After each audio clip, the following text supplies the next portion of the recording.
ఆత్మ సాక్షాత్కారం. భగవాన్ శ్రీ రమణ మహర్షి జీవిత చరిత్ర, బోధనలు పుస్తక పఠనంలో గిరి ప్రదక్షిణ.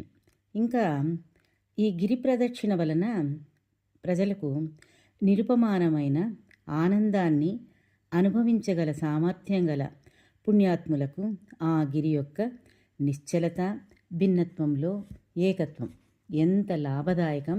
వారు ఆ కొండ వల్ల ఎంత అవధానంతో ఉంటే వాళ్ళని అంతగా తనలో లీనం చేసుకుంటుంది ఆ గిరిరాజం. ఆ కొండ యొక్క బాహ్యమైన ఆకారం గురించి కొంచెమైనా చింతించినా చాలు, వాళ్ళు తమలోనికి ఇంకిపోతారు. అరుణాచలేశ్వరుని స్తుతిస్తూ పాడుతారు, ఆడుతారు, తన్మయులవుతారు. గజాననుడనే ఒక ఆయన కొన్ని నెలలు మహర్షి సాంగత్యంలో గడిపాడు. అతడు విష్ణు భక్తుడు.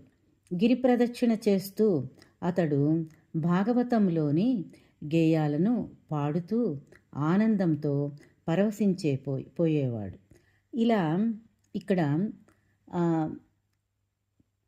విష్ణు భక్తుడి గురించి చెప్పడంలో ఆశ్చర్యం ఏమంటే, శైవక్షేత్రంలో శ్రీ మహావిష్ణువు స్తవత్వం ఏమిటని ఆశ్చర్యపోనక్కర్లేదు. నిజానికి శివకేశవులకు భేదమేమీ లేదు. ఈ రెండు తగలకు వైరభావం లేనే లేదు. ఇప్పుడు కూడా శ్రీ వైష్ణవులు ఆ కొండను సుదర్శనంగా, అంటే భగవంతుని చేతిలోని చక్రంగా భావిస్తారు. గుడిలో కూడా శివునికి రూపానికి ఉన్న వెనుక వేణుగోపాలస్వామి విగ్రహం ఉంది. ఆ దేవాలయం భూమి వీరి పేరనే ఉంది కూడా. మరికొందరు తమ తమ అంతరంగాలను శివానందలహరిగా, తేవారంగా, తిరుప్పుగళ్గా, అక్షరమణమాలగా బయటకు ప్రదర్శించేవారు.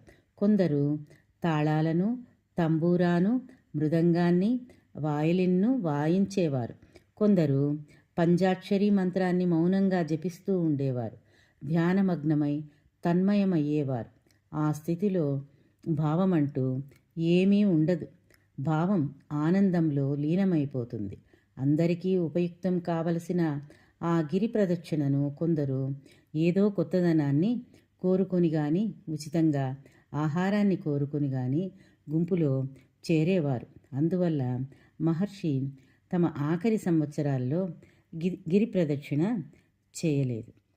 మనందరికీ కూడా గిరి ప్రదక్షిణ భాగ్యం, దాని యొక్క అలౌకిక అనుభూతి కలగాలని భావిస్తున్నాను.